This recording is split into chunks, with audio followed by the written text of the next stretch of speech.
Alright, this is going to be a review of the CKL Model 2 Auto. I got this direct from Taiwan, the only independent watchmaker out of Taiwan, according to their website. It's actually a collab between 3 different companies, Link and Tag, Fiber Watches, and CKL Watches.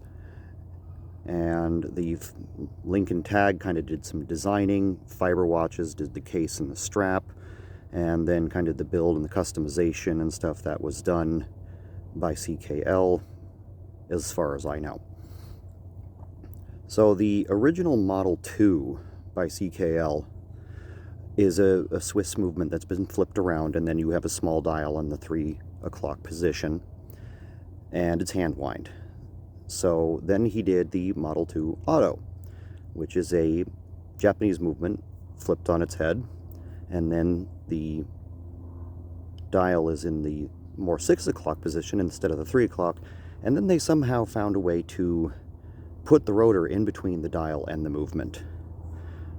This is obviously inspired by the Mad 1 by Mad Editions, and what's more apparent is if you look at the other models by CKL watches, they all kind of give a vibe of MB&F. They all kind of have the aesthetic and the feel and floating features like floating escapements and floating balance wheels, stuff like that, of MB&F. So there's obviously some inspiration there.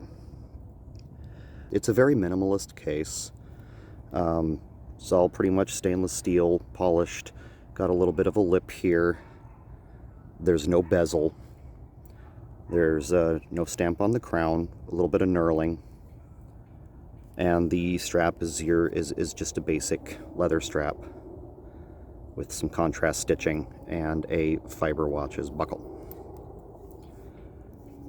On the back side, you have an exhibition case back, a nice view of what is actually the top side, ordinarily the dial side of the movement. I believe this is a AN24 by Miyota. And you can see a couple pieces over here look like they've been removed. And I know it's been kind of, the pinion was put through the back side. And then somehow they put the first and second gear on a piece of glass, apparently, and then fix the dial above the rotor, and they somehow managed to do a bearing and a rotor with a hole in it, at least that's what I think they did, so they can put the dial above it. The dial's relatively simple. It's got vertical brushed steel as the dial, and then gold applied indices and sword style double faceted hands.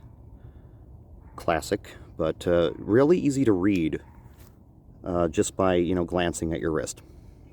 The rotor is apparently inspired by Hot Wheels, and I looked up some wheel designs from the Hot Wheels cars, and there's one called the Saw Blade, and I'm pretty sure that's the inspiration for this the rotor here.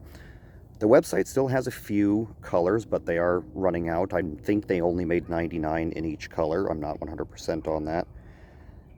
But I wore it today. It does wear a little heavy, and it is a big watch. I think it's 44 millimeters. But it looks good. It wears really well, and it gets obviously a lot of attention, which is one of the reasons why I got it. It does have lume on the rotor. Those 3 white or cream colored stripes are lume, but there's none on the dial, so the lume is pretty much purely for aesthetic purposes. There's not a whole lot left to say other than the beautiful spinning action of the rotor.